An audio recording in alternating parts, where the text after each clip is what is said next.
বন্ধুরা, ফিরতে চলেছেন সূর্যকুমার যাদব। মুম্বাই ইন্ডিয়ান্সের প্রথম একাদশ থেকে বাদ পড়তে পারেন এই ক্রিকেটার। বন্ধুরা, আপনারাও যদি দেখতে চান কোন প্লেয়ার বাদ পড়তে পারে, তাহলে ভিডিওটি লাস্ট অবধি দেখতে হবে। চ্যানেলটিকে সাবস্ক্রাইব করতে হবে, একটি লাইক দিতে হবে এবং নোটিফিকেশন বেল আইকন দাবাতে হবে। বন্ধুরা, সূর্যকুমার যাদব এবার মাঠে নামার জন্য তৈরি।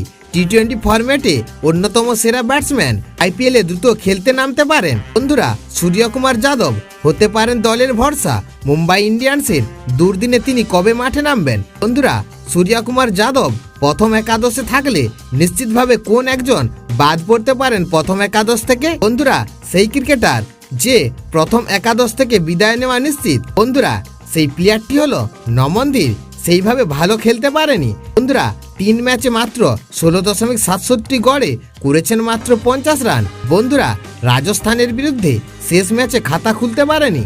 বন্ধুরা, হায়দ্রাবাদের বিপক্ষে 14 বলে করেছিল 30 রান। দলের হয়ে প্রথম ম্যাচে 10 বলে 20 রান করেছিল। বন্ধুরা, আইপিএলে সূর্যকুমার যাদবের সর্বোচ্চ স্কোর অপরাজিত 103 রান। বন্ধুরা, আন্তর্জাতিক টি-20 ফরম্যাটেও সেরা ব্যাটসম্যান হয়েছিলেন। তারপরেই চোট পেয়ে ছিটকে গিয়েছিলেন মাঠের বাইরে। দক্ষিণ আফ্রিকার বিরুদ্ধে সিরিজ চলাকালীন সেই যে চোট পেয়েছিলেন, তারপর আর মাঠে ফেরেনি। এবার মাঠে নামতে পারেন সূর্যকুমার যাদব।